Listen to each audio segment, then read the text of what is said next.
John Paino, you've had a pretty big year between Big Little Lies and now The Morning Show. So how did you get involved with The Morning Show? You've obviously worked with Reese Witherspoon and Mimi Leader before.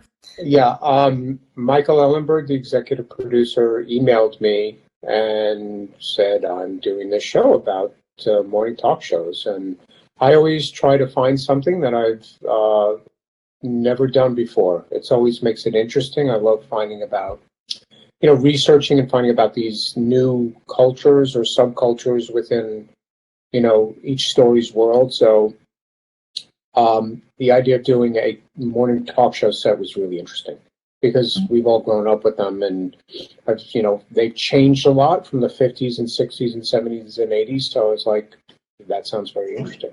And the cast and working with Mimi and Reese again was certainly a great hook as well. Where do you start when it's a show inspired based on morning shows? And there's obviously a lot of research. I know you went to GMA and the Today Show, right? Yeah. Is there anything you do before that, before you go for a visit? Yeah, I actually looked at a lot of what had been done before. There was a phase where these things were more like talk shows, or they were just like one long commercial for, Vitamix or some crazy vitamin thing that just had celebrities on it. And then, in the 70s and 80s, it was an extension of your living room, and the decor was a weird mix of a living room and an interview set. And also, so that's where I started, was looking at the history. But really going to see two actual shows being made was great and helpful, because our show is reality-based, even though it's a gilded reality. It is a reality-based nonetheless. Mm. So what were your inspirations after going to GMA and Today? Well, I guess what did you notice there? Like, what was like the shock and awe and the spectacle of producing a morning talk show? Well, the shock and awe was that everything is shoehorned into tiny little spaces, and the sets are beaten up and very simple because they have to serve so many functions from a technical, and they have to be very adaptable. One day you're going to have a walrus on the stage, the next day you're going to have a marching band. So things are streamlined. They get beat up a lot. Everything is done in tiny, tiny spaces. There are people, you'll go down the side of there's mirrors hanging backstage where someone will do a quick makeup, and they're practically, the little touch up to their makeup, and they're practically standing on the set as it's being shot in a different corner. And everything has been, touched by, new media, and the technology with LED screens has also just changed the way they look as well. Mm-hmm. I mean, yeah, the morning show set is certainly very sleek and high tech, and there's like a certain wow factor that I don't think you usually see on an actual morning show. And like you said, I mean, the ones growing up, I remember like you said, like the couches and everything on set. Yeah. So was that a goal for you to modernize it all, especially this airing on Apple? So. Well, actually, this is going to be hard to believe, but I thought that Apple would want it to look sleek and app-like, but they actually didn't say anything, or didn't say we highly suggest you, that didn't happen at all. And the way it looked evolved out of just looking at the Today Show, and also this idea that one of the themes in our show is that this, battle between entertainment and news. So that comes across on your phone, and that comes across. I mean, most people get their news on their phone. Most people get everything on their phone or their iPad, or you're walking down the street and you will see LED screens, and they all have rounded corners, and they all feel like apps. So it's coincidental that yes, Apple invented the app and everything, but going to the Today Show, we all were really struck out. That show is a great mix of entertainment and news. And the way that show, that streamlinedness of it, and also if the big LEDs in it and the curvatures of things was a big influence. And I thought it was something good to embrace, because we also wanted it to seem like if you were switching channels and you just saw our set, you'd go, okay, I believe this, this could be, a talk show. I mean, a morning show. How do you go about balancing between creating a heightened environment, but also something that feels familiar and authentic? That would be, making sure the debris of just working in that kind of place is there. The coffee cups, the scripts, marks, even though the set is it has a sheen of luminosity to it. It has a glow, which was purposeful, like a TV set or a screen. When you go into anywhere, you just see those glows from screen. If you look closely, it's scuffed, it's beat up. It does have that veneer, and that veneer is more evident in the studio set, which is the backstage, which is the hallways, the green rooms, the dressing rooms. They are very. There's just every niche we tried to put something, whether it was a coffee machine or a pile of papers or a box of Xerox paper and things like that. We did also want to have the set be like Disneyland, and the worker bees are in the back, especially in the control room where the show is being made. That is where that veneer of reality is more prevalent. Mm-hmm. Yeah, I think you can definitely see that when you contrast like the actual set with the backstage, the hallways, and the dressing room, which also look and feel older, like they feel like they have history. Yeah, and in places like the Today Show and GMA, they are in buildings that were built in the 20s for radio. So you're cramming in all the cables. Like, we made a point of making sure there were cable troughs in our set. Everything. The whole studio set, the backstage, that's all built. So we really wanted to see the cables hanging from the ceilings. So we made sure that was in the sets, and the scuffs. And we also have server rooms in the background that are just glass rooms where we built mock-up, telephone relays that are just lights blinking. So we really tried to have that all crammed in there to feel like, you have this room that's X amount of space, and then all this technology has to be shoved into it, especially in the control room and some of the other places. There's definitely a dichotomy between the Disneyland set and the worker side, the people who are putting it together. Do those like monitors actually work? Because we do see a lot. Okay, everything worked. We really didn't want to have anything green screened. There's nothing green screened in the control room. It is all live feed or assets that we created that we have playing. And even in the monitors in the news, the room where they're writing, in Jennifer's dressing room, that's all feed from the stage. So basically, we had a functioning control room, except for outside feed that a control room would have, because we didn't have that. But our phones worked, and there was no green screen in anything. Wow, it's amazing.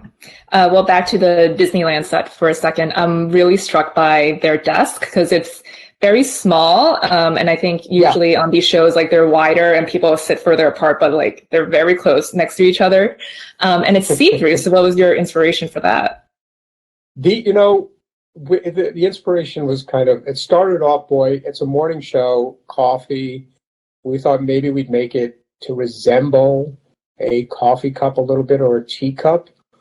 And again, we just followed the arc and the ellipse of what else is going on in the stage. And we thought we wanted it to be transparent to a certain degree, because, to play with, these people are coming into your living room. They're transparent. They're like your uncle shows up and has a cup of coffee. So that was really the basis of it. And just another, object that would glow like a TV screen. And, a lot of times when you shoot, when you see people at these desks, they're cut off at the waist. and I really wanted it to feel like you could see through the set. Mm-hmm. I also noticed, I guess this is also like a question for the costume designer, but Jennifer and Reese, they both wear a lot of pants, which is helpful with a see-through desk. Yes, well, yes. The core is this. I was worried about that because there you don't want it to be uncomfortable for the actresses. Mm-hmm. They were wearing pants anyway because they felt that was in their characters. Taste, in their mm-hmm. character development. But the center core of the table is not completely see-through, so they always had a place to hide. Mm-hmm. Did you guys make the desk yourself, or was it like sourced? We made it. We actually had to hire a company that makes airplane canopies. We couldn't get a regular fabricator to make it because it's a curve that's going in 3 dimensions, and it's consistently the same diameter, the thickness of the plexiglass, and it needed to have a lot of lighting built into it, which is mm-hmm. just like the rest of the set. So it mirrored the light box, so to speak, look of everything else. Mm-hmm. The logo, did you come up with the color scheme for that, the blue and the yellow? Yeah, I did a very rough sketch of it, and I gave it to our fantastic graphic designers who cleaned it up. It's hard. That was one of the things too. You think, you're thinking like the morning show. What is the morning? The sun. Mm-hmm. It's really hard to get away from that. So many shows have embraced that. But I think we came up with something that hits that sweet spot, whereas it feels realistic, but it's timely and different to some degree. But the color scheme, again, wanting to have morning, we played with orange, we played with a bunch of different colors, and it just seemed like yellow and blue, the colors of the sky and the sun made the most sense. It really great when they're, what's that? Oh yeah, no, it really worked with like the whole like sleekness of the entire set. Yeah, I think. Yeah, and they're good colors for skin tones and things like that. Staying away from greens and oranges are tough. And blue is the color of the glow of the TV, too. That's very true. Well, what was it like building the hallways? Because there's a lot of walk and talk sequences. So how did that affect your design of the layout? Well, it does affect it in the sense that talking to the director, you want them to be able to have something that has, multiple access points. So that it made sense to put the control room in the center and have hallways, radiating out from them. So there's a bunch of main hallways that are surround the control room, and there are a lot of windows that you would, glass windows that you wouldn't have. That's the one thing we did that you wouldn't have in a real studio. We had windows from the control room looking into the producer's office and the writer's room, which you wouldn't have. So we could have some great shots of them kind of staring down and fretting about what was being done in the control room, and people in the control room, making signs to them and things like that. So that radiating out from the control room design. And then on the outside, we have the actual studio set and some ante areas and things like that in the lobby. So it all radiated from the control room, because where the control room is where the show really happens. And the first scripts didn't really feature the control room as much as after going and seeing it, that's where really the action is. That's where people really get down and dirty and the arguments happen and what segment are we going to show next, and all of that stuff really happens in the control room. Yeah, definitely. And it's like the deck of a battleship under fire. Mm-hmm. Well, stepping out of the morning show set for a second, I am obsessed with Alex's apartment. How did you design that? Is that all a set? Like it's not on location that's all anywhere? Set. Okay. That's all a set, and the psychology behind it is that she's, it's kind of like the Fortress of Solitude, but it's still a glass tower. Mm-hmm. So it kind of mimics her life being a public figure in that sense. But what was important was to give it a sense of verticality, because New York is a vertical city. And as a New Yorker, and, I've always sets on TV, they're always there's never a sense of height. There's never a sense of the skyscraper, which is, we modeled it on a Richard Meyer, one of his few residential buildings that's on the West Side Highway that when you go to it, it's kind of interesting because it is this amazing glass tower in the West Village where there aren't that many big buildings. Right on the West Side Highway, it has beautiful views of the river and the rest of Manhattan. It also has a sense of solitude over there. It's kind of off the beaten path, but it's on the edge of, one of the, nicest neighborhoods in New York, I think. Mm-hmm. And the, at first we thought, well, maybe she'd be, in the Upper East Side or West Side. But again, embracing this world of LED screens and this translucency, you'll see a lot of that in the show, the glow of things and glass and steel. We want, we decided to give her something that was more modern. And also, again, you always see her reflected in the glass, which is her life. Mm-hmm. Yeah. And I love that it seems like she just has the whole floor, because there's this great shot in that party episode where it just pans through every room. She just owns this place. Oh, yeah. She does. She's, she's been at that position for 20 years. So she would, as a Katie Couric, she would, have, a nice income. Mm-hmm. Well, with the sixth episode, you guys, they went to cover the California wildfires. So what was the logistics of that one? I'm assuming you shot on location with the Safari Inn.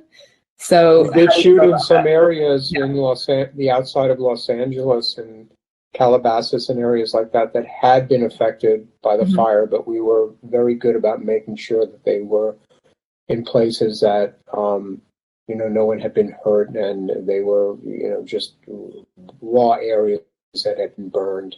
But we did shoot on location for a lot of that. But we did create some things too. Mm. Do you have a preference between working on a soundstage versus a practical location? I guess as a designer, you're supposed to say, yes, you want to build it all. But sometimes locations can give you things that you never thought of. You always go to the locations for inspiration, but sometimes you can't improve upon Mother Nature, especially if it's something like that. You can't improve upon, an actor walking out into, a burnt field and seeing the sunrise or something like that. Yeah. You can't leave it. So you're currently working on season 2 right now. Is that correct? I'm not going to be You're working not? on season 2. Oh, okay. I'm not working on season 2 because I have some other things that I'm looking for that I have prior commitments to. So I'm not able to work on season 2. But I think, the fun of it was creating the set. Again, always wanting a challenge. That was just so much fun. Learning about the technology, how, talking to the people who do it. I kind of feel like I got my yayas out there. Not to be repeated, but I don't know. Well, now you can see what other people, how they build upon what you started. So yeah. I think it's a fascinating world, and there's, so much. It's so prevalent and topical right now. This kind of crucible of the morning news is kind of I can't think of a better way. It's kind of a condensed crucible of what's happening in entertainment, and for women, for men, for minorities. So it's fascinating, place to set stories, and I'm sure the second season will be really interesting. Yeah. So can you tell us what you're working on next then?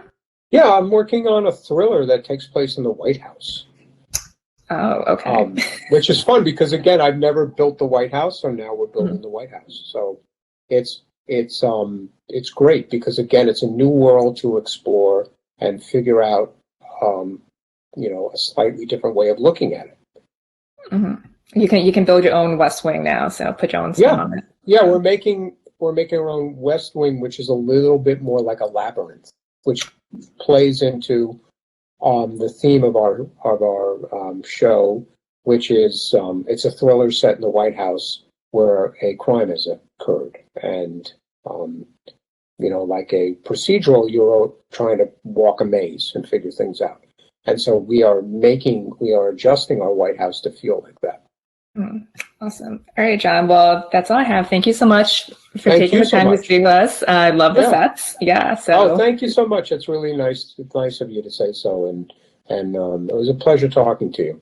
Oh, thank you so much.